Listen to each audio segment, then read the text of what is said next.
The Sleeping Beauty. Once upon a time, there lived a king and queen who were loved by all their subjects and, although they were very happy, they dearly wanted a child. Imagine the rejoicing in the kingdom, when at last the queen gave birth to a baby daughter. The king immediately declared a public holiday, bells rang out from every steeple in the land and everybody was invited to a christening party for the little princess. The guests of honor at the party were to be 7 good fairies who would give the child their special blessings. To celebrate the occasion, the king ordered his jeweler to make 7 beautiful gold caskets which were to be set at each of the fairies' places in the banqueting hall. The day of the christening arrived and all the guests began to assemble in the hall. "This is the happiest moment of my life," the king whispered to the queen and kissed her on the cheek. Just as the ceremonies began, there was a noise at the back of the hall and an ugly old woman walked boldly up to the king. "So, you were about to start without me, were you?" she cried. At this the crowd were very surprised. The old woman was a fairy who lived all by herself far away in the wild woods. It was such a long time since anyone had seen her that the king and queen had forgotten to invite her to the christening. "How can I tell how sorry I am?" said the king. "Do come and sit with us." At this the old woman seemed happier. She sat down with the king and the banquet started. When the meal was over, it was time for the fairies to give the princess their blessings.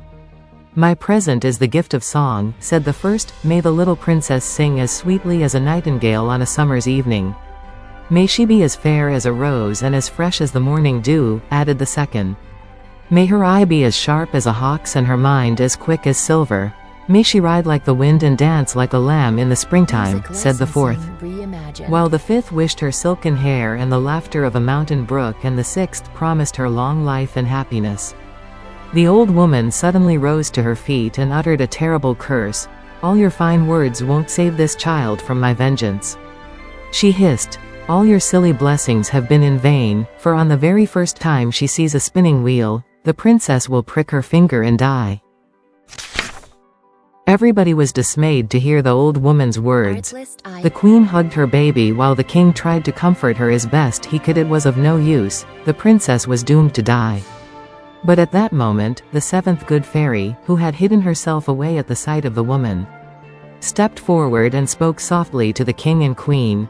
"Alas, I cannot undo the evil which has been done," she said, "but I can change the spell with my own blessing for the princess. She will not die when she pricks her finger, but will fall asleep for 100 years, only to be woken by a prince from distant lands." Although the king was overjoyed that his daughter was spared from death, he set out to make sure that no part of the bad fairies' curse should ever come true. A proclamation was read in every village. Every spinning wheel in the kingdom was to be destroyed. All over the land they were piled high in the market squares, and armed soldiers were told to make sure that every last one was burned to a cinder.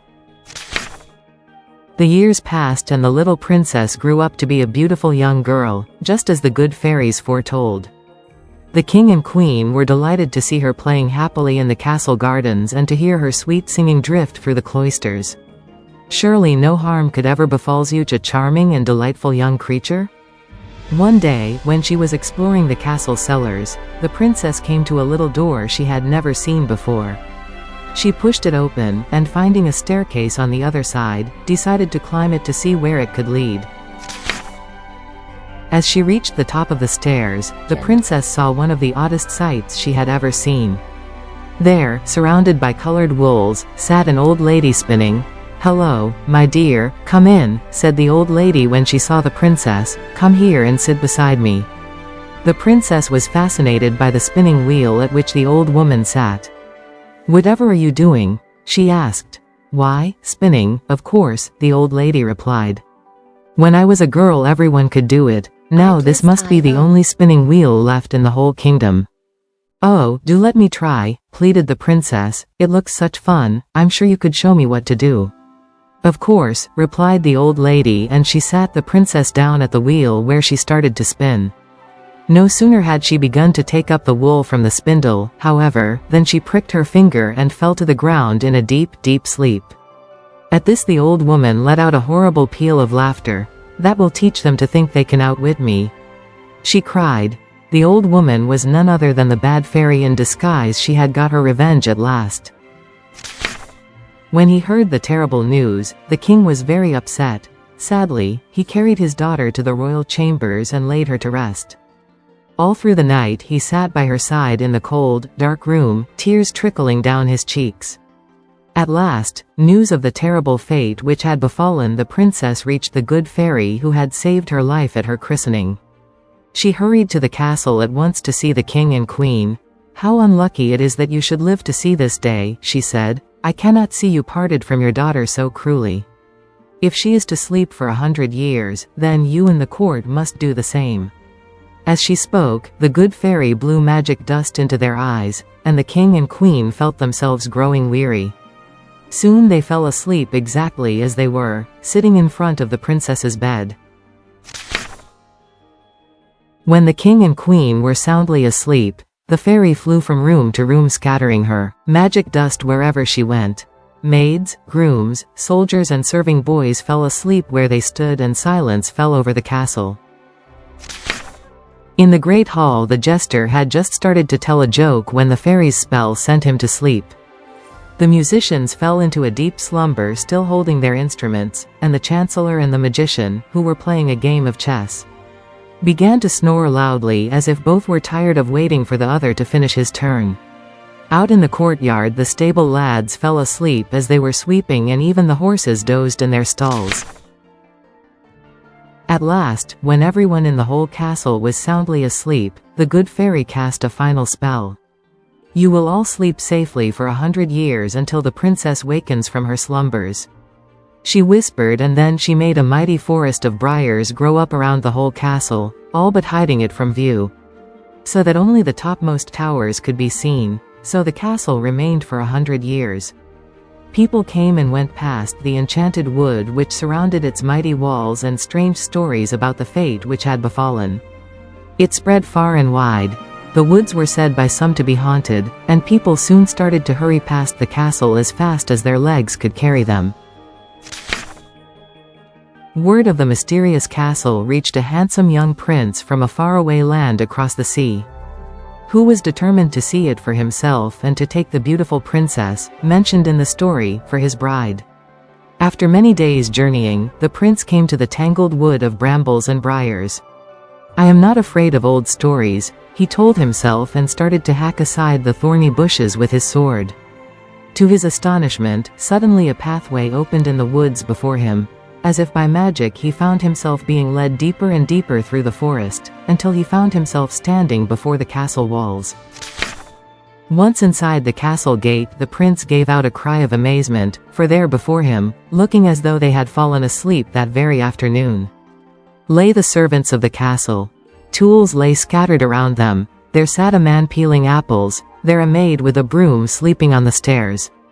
"This must indeed be some strange and marvelous magic," exclaimed the prince, rubbing his eyes in disbelief.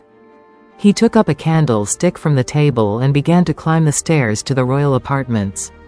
As he entered the royal chamber, his heart gave a wild leap, for before him, exactly as the old story had foretold, lay the most beautiful girl he had ever seen, the sleeping princess.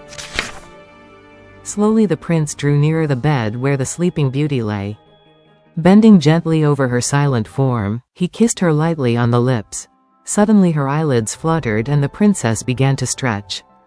After all those years, the good fairy's final wish had come true. The princess awoke and saw standing before her the handsome young prince who had broken the spell and set her free. They fell in love at once, and the prince vowed to make her his bride. As soon as the spell was broken, people began to wake up all over the palace. The king and queen guessed at once what had happened and immediately gave the young couple their blessing. The sound of music and laughter came from the great hall, whilst the jester finished telling his joke.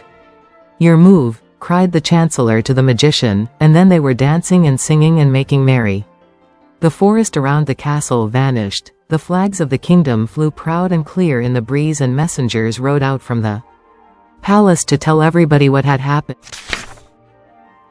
And when the wonderful news spread across the land, people came from every corner of the kingdom to welcome back the wise old king and to celebrate the marriage of the prince and princess. The king and queen wept with joy to see their daughter once again so happy, and everyone said what a fine pair the young couple made. After the wedding, the prince and his bride set sail for his castle across the sea. When they arrived, everybody was charmed and delighted with the beautiful princess, and they both lived happily ever after.